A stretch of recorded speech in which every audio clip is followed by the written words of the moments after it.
Episode 92, The Destined Trader. I had an interesting thought today on a subject matter of when you're trading, what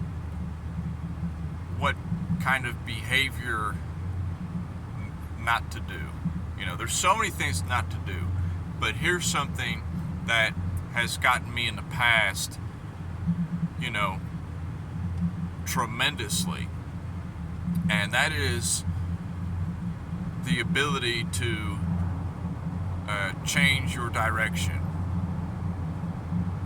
You have to change direction.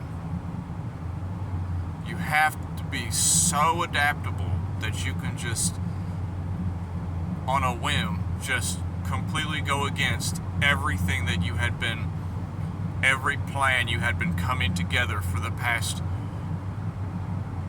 whatever, hours, days, weeks. If it's telling you that you're wrong, because it will drop hints that you're wrong. If you're wrong, you're wrong. You have to accept it that you are wrong in your analysis. Don't feel bad. It's not a big deal, okay? A lot of people look at the market in different ways. There's a lot of different ways of looking at the market. You could be looking at something on a lower time frame, and on a higher time frame, it's about to do something else. And it just ain't going to give a damn about your lower time frame trade. But that's kind of one of the big risks of trading the smaller time frames is it's so much more easily crushed by a bigger trap. There's small traps all day long, every minute, every second, there's small traps. But, they're building up to a big trap. And, a great way to get a majority of traders is to get them to not think about the big trap and just see the medium trade at hand, and they're getting everybody in, everybody seeing this, looking good.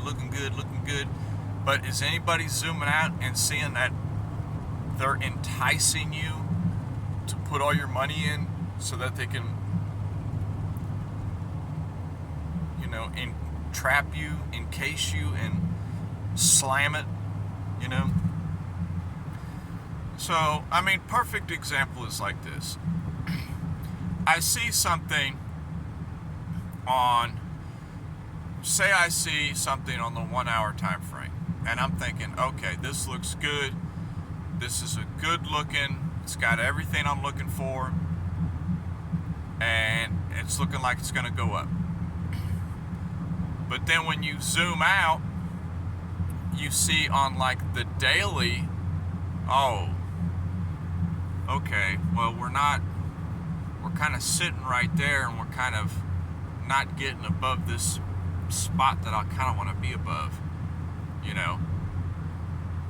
So you're thinking that your setup on the 1 hour is going to override that daily setup. Now it can, but odds are in favor of the daily setup playing out more, because it's a bigger trap and it's going to take longer, but when it shows its hand, it is going to crush people. But I'm getting off subject. My subject that I'm talking about is like knowing when to change directions, okay? So like if you see that, you had some pattern drawn, or you had some specific line area that you said, okay, the price, it can't go below this. If it goes below this, then I don't know, I'm done, I'm out. But yet what happens is, if I'm telling you what happens is people are in those trades and they're telling themselves that, okay, if it gets to here, I'm out. That means that my idea's wrong. But what happens is it gets to there, and then they come up with more convincing of, well, maybe it's just coming down here just to test. Maybe it's just testing it out real quick, you know. And then it dances around a little bit, you know, it's playing around. And then before you know it, wham, it moves down even more. And then you're still trying to convince yourself, well, you know, maybe you're readjusting your chart a little bit, you know, maybe you're thinking, okay, maybe it's just going to come to this one down here. Maybe I just got in a little too early, you know. Let me add a little more right here. Let me add a little more right here. You know, that's like that's like the death of many traders. Let me add a little more right here. That they say that to themselves all the time. And then what happens? It dances around.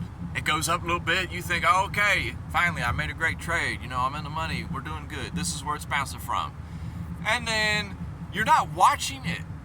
That's what it is. You're not watching it because it goes up a little bit, but it's not breaking anything above it. It's like a ceiling above it that just keeps pushing it down. You know, you want something, if you're going long on something or you're hoping for something to go up, you want it to punch through the roof, glide back down, and then jump off the roof, if that makes sense. You don't want it to just bang its head on the roof, Hell, sometimes its head and shoulders would go through the roof. You want him to fly through the roof and then come down and jump off the roof and go higher. But, you know, I incorporate into my thing where if it's not getting above a certain spot, you know, I'm just closing it, or I'm changing direction, because that's all you can do. If you just hold it, it's gonna just keep going against you. Cut it out. Cut that out. You've got to play it bit by bit. Yes, you have your big idea in mind, but maybe a smaller idea needs to play out first before the bigger one does, if that makes sense. But that's my message, you know, don't just keep letting things go. If something you had set up is popping its head out in the other direction, then you could be wrong and you might want to just change direction, you know. Because that means that the market is trying to give you a hint of, we know you were going this, but well, actually we're going to be doing this. You know, they're kind of, you know, giving you one of them head bobs, you know, hey, this way, you know. Why are you this way? We're actually going this way. So you have to be extremely adaptable and fluid. But that's kind of all, you know. If your idea is, if you even see it kind of poking its head out the other way, then just what you have going on at that moment, cut it out. Just cut it. And just wait. Wait a few minutes. See what happens. Might be something else entirely. But that's it. That's all I got.